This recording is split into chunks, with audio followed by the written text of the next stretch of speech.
Part 1. You will hear a man called Ken talking on the phone to a friend called Liz about holiday accommodation. First, you have some time to look at questions 1 to 6.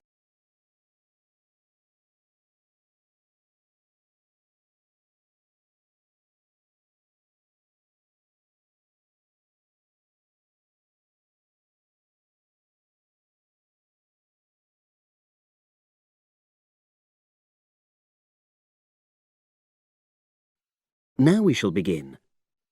You should answer the questions as you listen because you will not hear the recording a second time. Listen carefully and answer questions 1 to 6.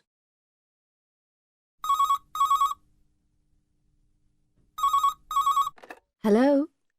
Hi Liz, it's Ken here. Hi, Ken. Nice to hear from you. Are you...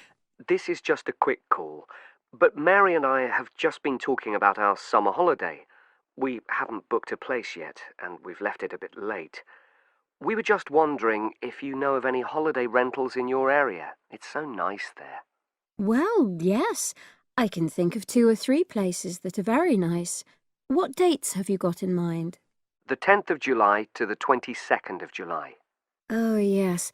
That is quite soon, isn't it? Well, there's a place near here called Moonfleet.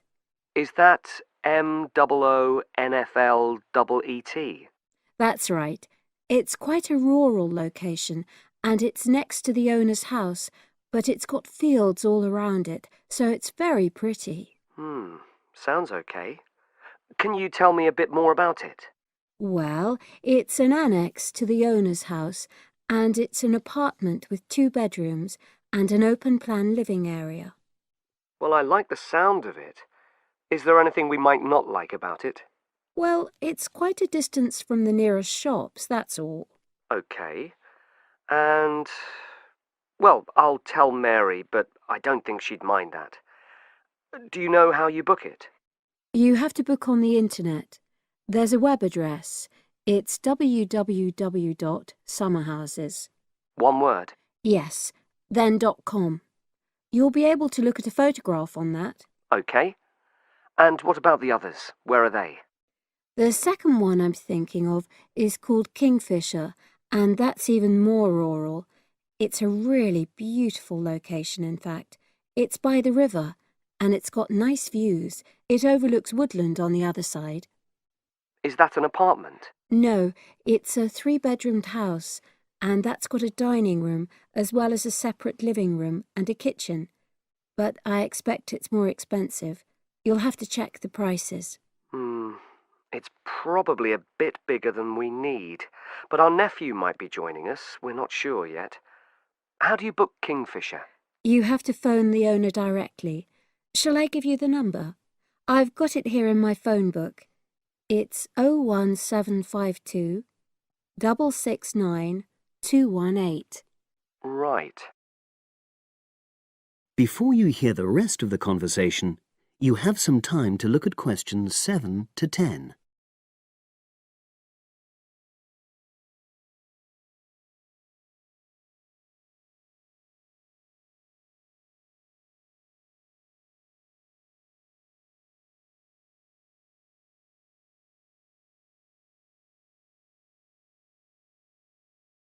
Now listen and answer questions 7 to 10. And you mentioned a third place? Yes, there's a house that my sister stayed in last year. It's called Sunnybanks. Nice name. And the location of that one is rather different. It's in the centre of a village, but it's a very small and quaint place. Did your sister like it? Oh, yes. It's by the sea, so her children really loved it. What's the accommodation like? I'm not sure about the number of rooms, because I haven't been in it myself, but I think she said it's quite spacious, and I know it's got its own garden. It's not very big, but it's not shared with anyone else, and it's supposed to be very pretty. Any snags, problems? The only other thing I can think of is that there's nowhere for parking. The streets are too narrow, so you have to leave your car somewhere else and then walk to the house. It's only about 10 minutes away, but... Okay. Well, I don't think it matters personally. How do you book it? There's an agent you have to contact. I don't know his details, but I can ask my sister and let you know tomorrow. Thanks, Liz. That'd be great. I'll talk to Mary and see what she says. Thanks for your help. That's okay, Ken. I'll speak to you again tomorrow. I hope you find what you're looking for. That is the end of part 1. You now have half a minute to check your answers.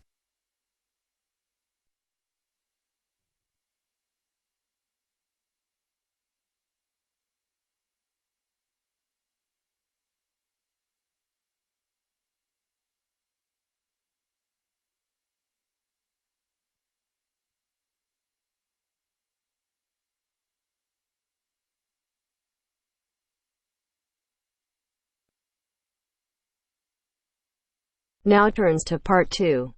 Part 2. Zoe goes to talk to her academic advisor. First, look at questions 11 to 14.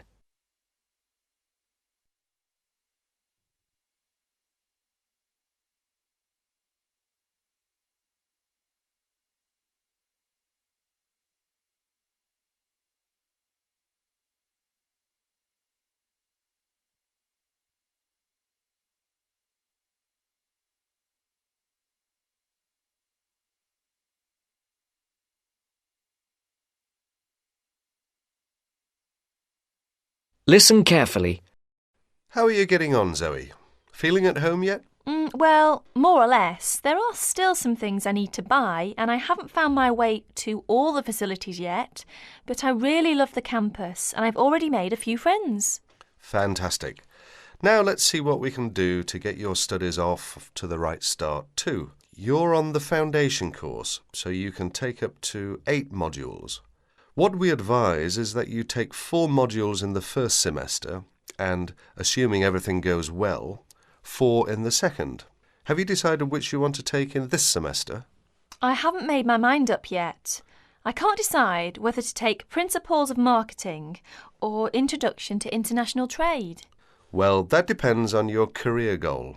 You're planning to work in the biotechnology sector, aren't you? Well, that's my present thinking, but I guess I might change my mind. Right, well, marketing is a broad general subject that you will find really useful in a number of careers. International trade, on the other hand, is more specific. That's fine if you're sure it's the sort of work you want to do.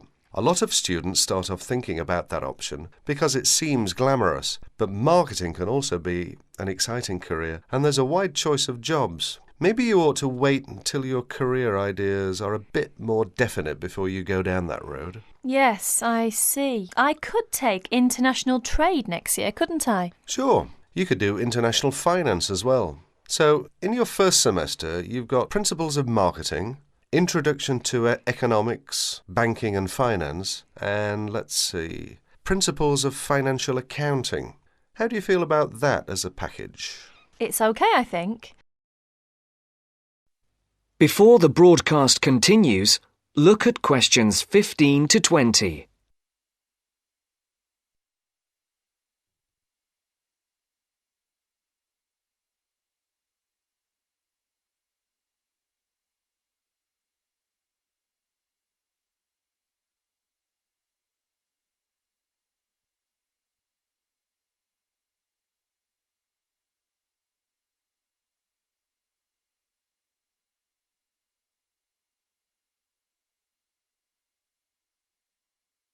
You will now listen to the second part of the talk.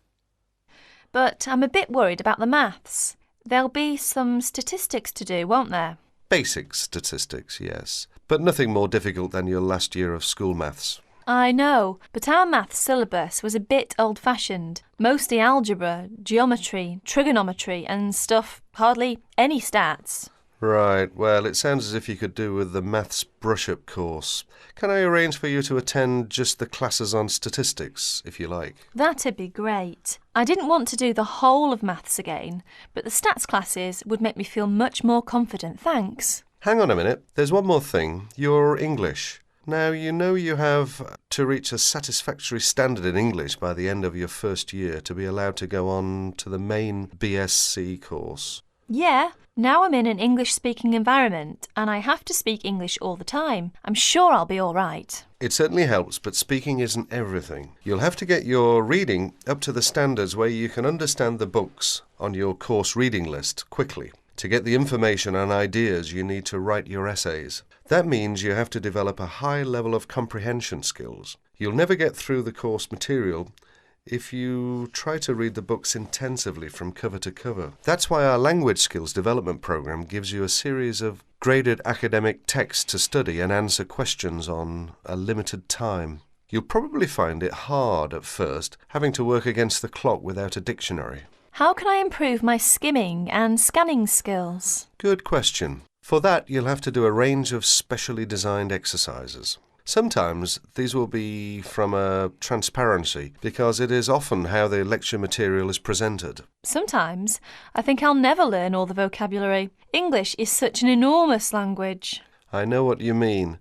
English is the biggest language ever, at least 350,000 words. Even Winston Churchill only knew 60,000, so they say. But as an academic student, you can get a lot of help from the academic word list by Avril Coxhead of Victoria University. That's in Wellington, New Zealand. I've studied word lists, of course, but how does this one help? The academic word list is based on a survey of 3.5 million words of academic text.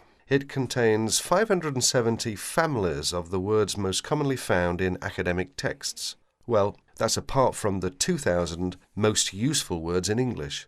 They come in a separate list. You can see copies of both in the library. You said word families. Do you mean words that are similar? In a way, yes. It means that all the different grammatical forms of a word are listed together, so you can see the nouns, verbs, adjectives, forms with prefixes and suffixes and so forth. It'll be clearer when you look at it. Anyway, Avril Coxhead gives you really great hints about how to learn the words, so it shouldn't be too daunting.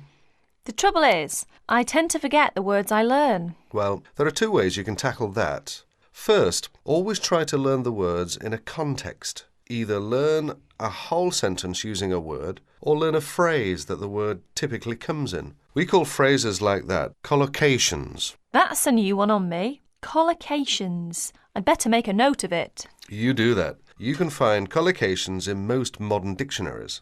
Anyway, as I was saying, there's a second study aid I recommend for vocabulary learning.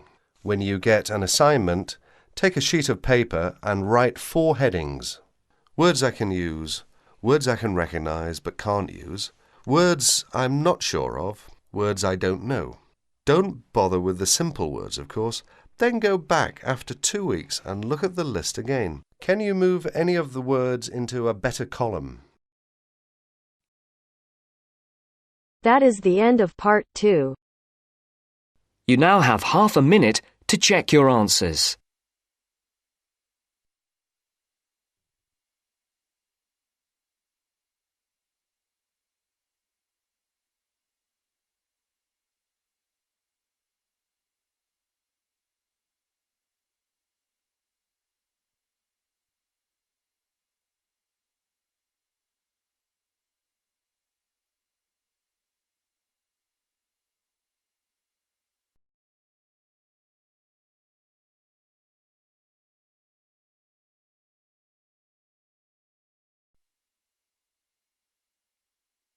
Now turns to part 3. Part 3. The next important development in how history is recorded came with print. First, you have some time to look at questions 21 to 25.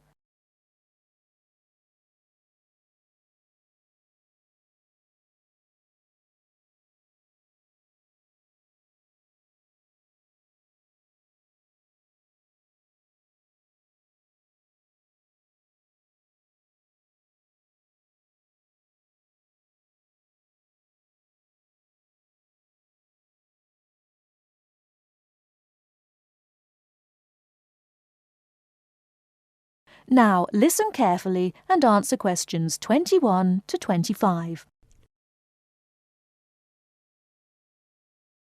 The next important development in how history is recorded came with print.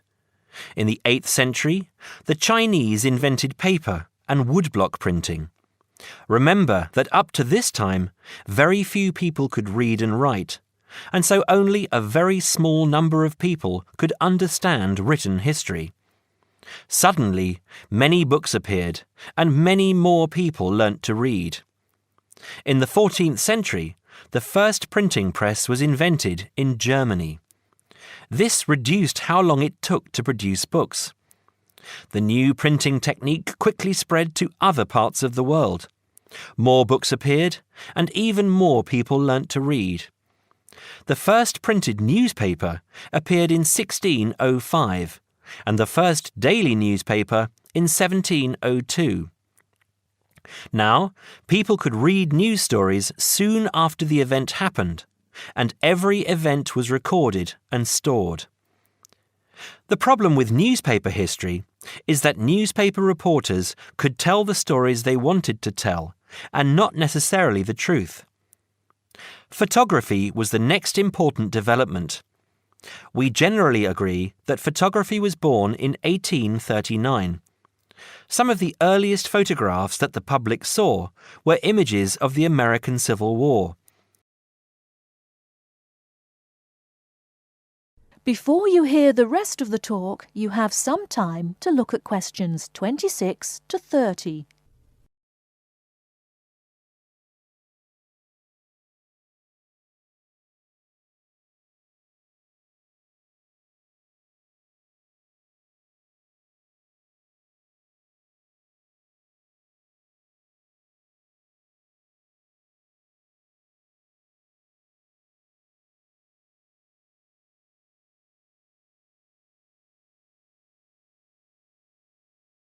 Now listen and answer questions 26 to 30.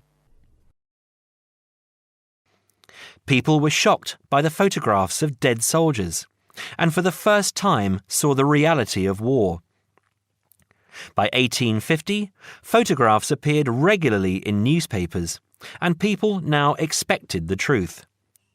At the end of the 19th century came the first motion picture camera. Soon, history was being recorded as moving images. In the 1930s, television brought moving images into people's homes. More and more people saw history as it happened, and more history was recorded. Today, of course, we expect that every event in the world is recorded. Satellite TV and the Internet allow people to watch any event, anywhere in the world, as it happens. It doesn't matter if the TV cameras are not there. People carry around mobile phones and can record any incident and then share it online. Families have their own video cameras and record their own history. Children now grow up watching their parents and grandparents on film. I'm sure you'll agree that the transition from storytelling to what we have today has been dramatic, and I hope that... That is the end of part 3. You now have half a minute to check your answers.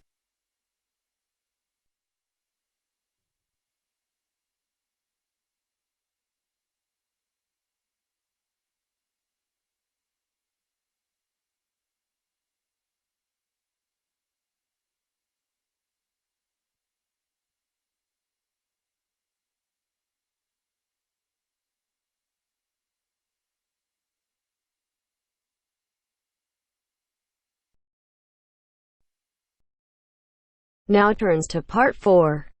Part 4. You will hear a talk about the pitfalls and pleasures of being a postgraduate student. Look at questions 32 to 37.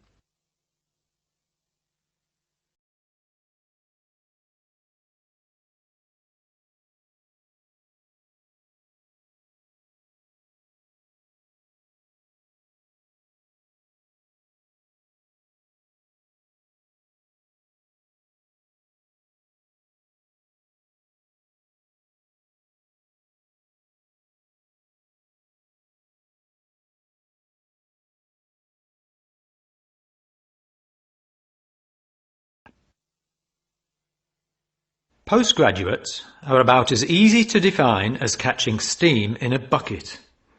Courses can be vocational, for training, as research, as a preparation for research, or a combination of these. Also, you can choose between full-time and part-time. Increasingly, the approach to postgraduate study is becoming modular.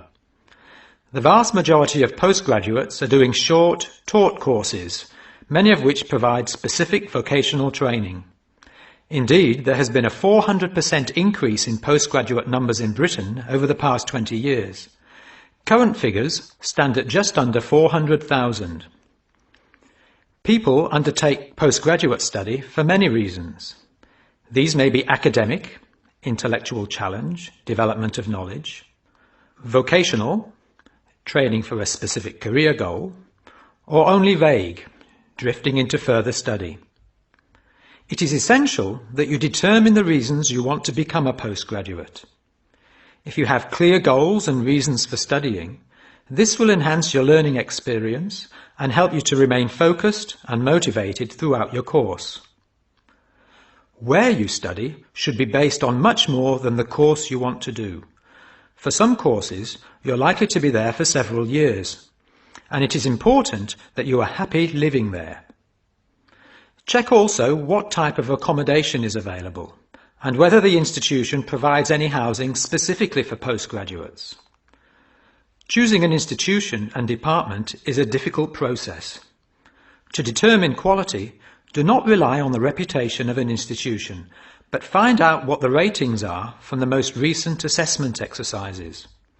Find out about the staff, their reputation, competence, enthusiasm, and friendliness. Visit the department if possible, and talk to existing postgraduates about their experience, satisfaction, comments, and complaints. Be very careful to check how they feel about their supervisors.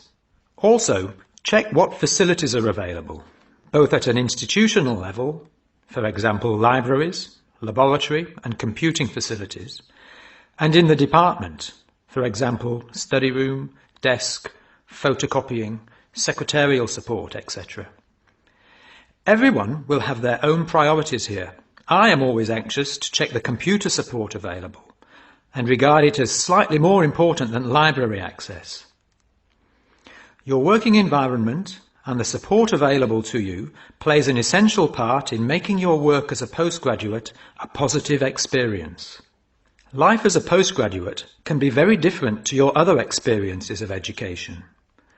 Things that can distinguish your experience are the level of study, independence of working, intensity of the course, the demands on your time, and often the fact that you're older than the majority of students.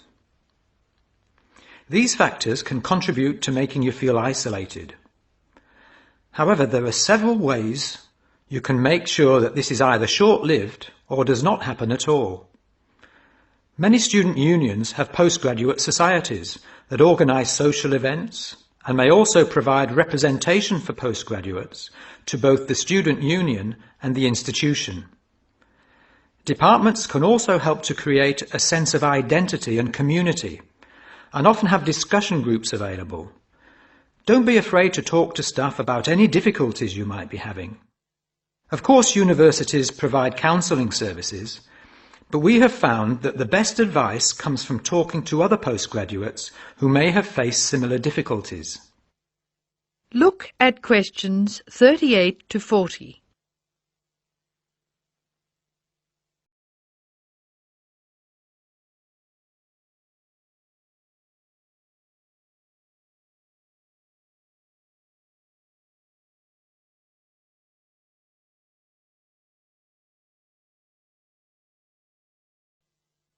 Financial planning is essential, since the government excludes postgraduates from student loans, and it can be difficult to maintain your student status with banks. This has implications for free banking and overdraft facilities. Do not underestimate your living costs, including food, accommodation and travel. And be careful not to budget for everything except a social life. Funding a course is one of the most challenging things people face when considering postgraduate study. Most postgraduate students finance themselves. They pay often very large fees to the institution and receive no maintenance income to support their study. Make sure you know exactly what your costs will be. Institutions often hide extra fees, like laboratory costs, behind the headline fee rate advertised.